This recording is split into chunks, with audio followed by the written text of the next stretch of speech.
नमस्कार, स्वागत है आपका न्यूज ब्लास्ट नेशनल में। आपके साथ मैं हूं श्वेता मिश्रा। चलिए खबरों के सफर को शुरू करते हैं। चुनाव बाद हिंसा पर ममता सरकार घिरी है। मानवाधिकार आयोग ने गंभीर रिपोर्ट पेश की। कलकत्ता हाईकोर्ट में पेश की गई है रिपोर्ट और रिपोर्ट में कहा गया बंगाल में कानून का शासन नहीं बल्कि शासक का कानून है। बंगाल हिंसा के मामलों की जांच राज्य के बाहर की जानी चाहिए। 13 जुलाई को हाईकोर्ट में पेश की गई थी रिपोर्ट। ममता बनर्जी ने रिपोर्ट पर ऐतराज जाहिर किया। कहा आयोग को न्यायपालिका का सम्मान करना चाहिए और इस रिपोर्ट को नहीं किया जाना चाहिए लीक। इस रिपोर्ट को केवल कोर्ट के सामने रखना चाहिए। तो इस रिपोर्ट में बेहद अहम बातें यहां पर कही गई है। बता दें आपको, चुनाव बाद हिंसा पर ममता सरकार गिर चुकी है। मानवाधिकार आयोग ने गंभीर रिपोर्ट इसे लेकर पेश की। कलकत्ता हाईकोर्ट में ये रिपोर्ट पेश की गई जिसमें कहा गया कि बंगाल में कानून का शासन नहीं है बल्कि शासक का कानून है। बंगाल हिंसा के मामलों की जांच राज्य के बाहर की जानी चाहिए। 13 जुलाई को हाईकोर्ट में पेश की गई थी ये रिपोर्ट। ममता बनर्जी ने रिपोर्ट पर ऐतराज भी जाहिर किया और कहा कि आयोग को न्यायपालिका का सम्मान करना चाहिए और इस रिपोर्ट को नहीं किया जाना चाहिए था लीक और इस रिपोर्ट को केवल कोर्ट के सामने रखना चाहिए।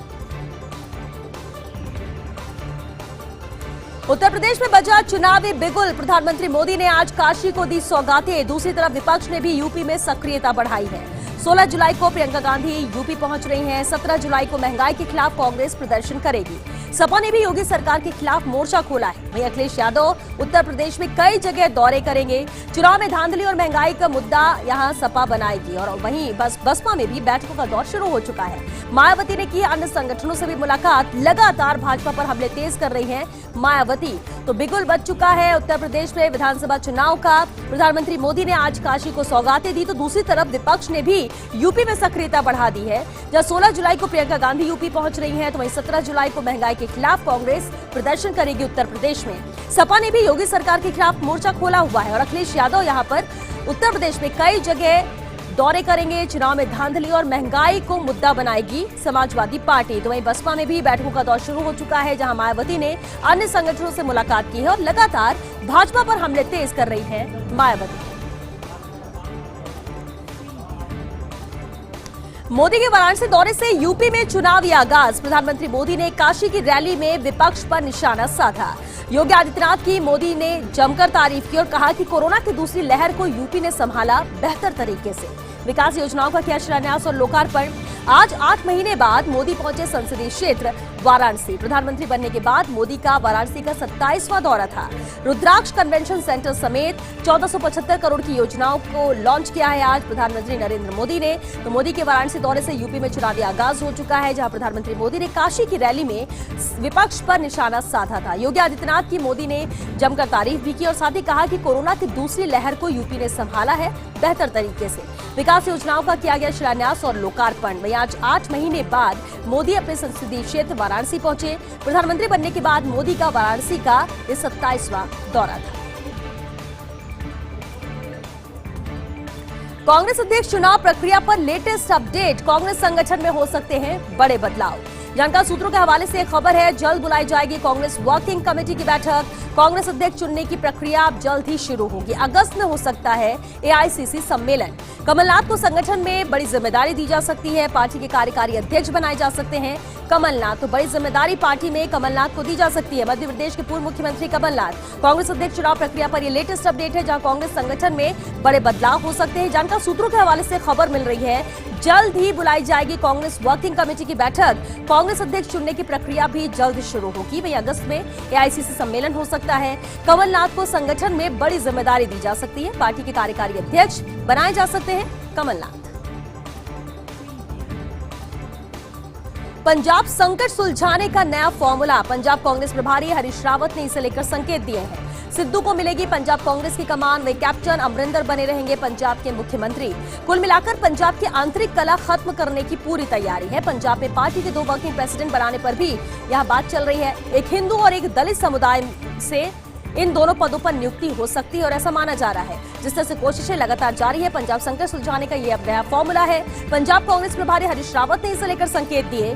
सिद्धू को मिलेगी पंजाब कांग्रेस की कमान। वे कैप्टन अमरिंदर बने रहेंगे पंजाब के मुख्यमंत्री। कुल मिलाकर पंजाब की आंतरिक कला खत्म करने की यहाँ पर पूरी तैयारी की जा रही है। पंजाब में पार्टी के 2 वर्किंग प्रेसिडेंट बनाने पर भी बात चल रही है। एक हिंदू और एक दलित समुदाय से हो सकती है इन दोनों पदों पर नियुक्ति। महाराष्ट्र में नई राजनीतिक खिचड़ी पकने की अटकलें। प्रधानमंत्री मोदी से मुख्यमंत्री ठाकरे की मुलाकात की अटकलें हैं। महाराष्ट्र में फिर बन सकती है भाजपा शिवसेना गठबंधन सरकार। नए फॉर्मूले में शिवसेना को मिल सकता है मुख्यमंत्री पद। नई सरकार में बन सकते हैं भाजपा के 2 उप मुख्यमंत्री। इसके अलावा केंद्र सरकार में भी शामिल हो सकती है शिवसेना। हालांकि फिलहाल सिर्फ अटकलें हैं, संभावना काफी कम इसे लेकर नजर आ रही है, लेकिन अटकलों का बाजार इसे लेकर गर्म है। महाराष्ट्र में नई राजनीतिक खिचड़ी पकने की अटकलें हैं, जिसमें प्रधानमंत्री मोदी से मुख्यमंत्री ठाकरे की मुलाकात की अटकलें। उद्धव ठाकरे की मुलाकात प्रधानमंत्री मोदी से हुई। महाराष्ट्र में फिर से भाजपा शिवसेना गठबंधन सरकार बन सकती है। नए फॉर्मूले में शिवसेना को मुख्यमंत्री पद मिल सकता है और इस नए फॉर्मूले के तहत नई सरकार में भाजपा के 2 उप मुख्यमंत्री बन सकते हैं। इसके अलावा केंद्र सरकार में भी शामिल हो सकती है शिवसेना। हालांकि फिलहाल सिर्फ ये अटकलें हैं, संभावना काफी कम है। अफगानिस्तान पर दुशांबे में 4 विदेश मंत्रियों की बैठक। अफगानिस्तान में फिर से नहीं दोहराना चाहिए इतिहास। शंघाई सहयोग संगठन एससीओ की बैठक में जयशंकर का यह अहम बयान आया। उन्होंने कहा, अफगानिस्तान को स्वतंत्र शांतिपूर्ण देश बनाने की जरूरत है। विभिन्न पक्षों के बीच आपस में बातचीत से समाधान निकलेंगे। रूस के विदेश मंत्री सर्जेई लावरोव, चीन के विदेश मंत्री वांग यी, पाकिस्तान के विदेश मंत्री शाह महमूद कुरैशी भी इस दौरान मौजूद थे, इस बैठक में मौजूद थे यानी शामिल हुए हैं। अफगानिस्तान पर दुशांबे में 4 विदेश मंत्रियों की बैठक। अफगानिस्तान में फिर से इतिहास दोहराना नहीं चाहिए। शंघाई सहयोग संगठन यानी एससीओ की बैठक में जयशंकर का ये बयान आया। उन्होंने कहा, अफगानिस्तान को स्वतंत्र शांतिपूर्ण देश बनाने की जरूरत है। विभिन्न पक्षों के बीच आपस में बातचीत से ही समाधान निकलेंगे। रूस के विदेश मंत्री सर्जेई लावरोव, चीन के विदेश मंत्री वांग यी, पाकिस्तान के विदेश मंत्री शाह महमूद कुरैशी भी मौजूद थे। जर्मनी में भीषण बाढ़ से भारी तबाही। बाढ़ से 19 लोगों की मौत हुई और दर्जनों लोग लापता हुए। देश के दक्षिणी और पूर्वी हिस्सों में प्रमुख राजमार्ग डूबे। फोन इंटरनेट सेवा भी प्रभावित होने से बचाव अभियान में भी यहां पर बाधा आई है।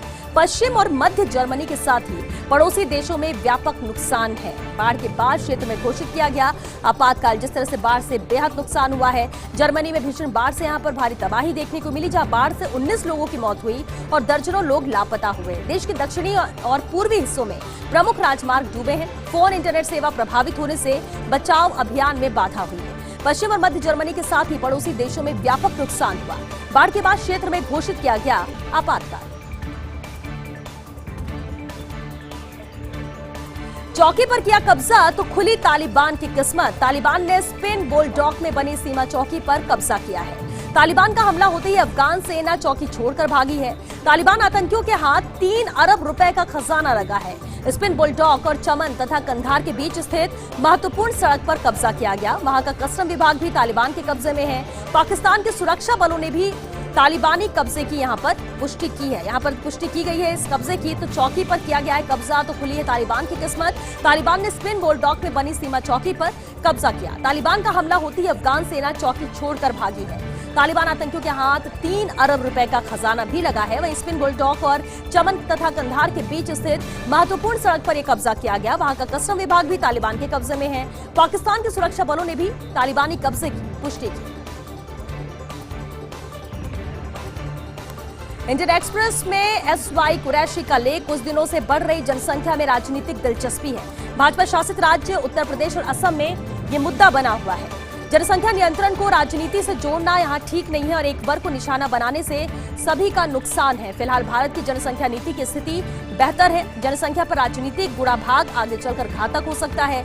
भारत के पूर्व मुख्य चुनाव आयुक्त हैं एसवाई कुरैशी, जिनका इंडियन एक्सप्रेस में ये अहम लेख आया है। कुछ दिनों से बढ़ रही है जनसंख्या में राजनीतिक दिलचस्पी। भाजपा शासित राज्य उत्तर प्रदेश और असम में मुद्दा बना हुआ है। जनसंख्या नियंत्रण को राजनीति से जोड़ना भी यहाँ पर ठीक नहीं है। एक वर्ग को निशाना बनाने से सभी का नुकसान होगा। फिलहाल भारत की जनसंख्या नीति की स्थिति यहाँ पर बेहतर है। जनसंख्या पर राजनीतिक गुणाभाग आगे चलकर घातक होगा। विभाग के पूर्व मुख्य चुनाव आयुक्त है एसवाई कुरैशी।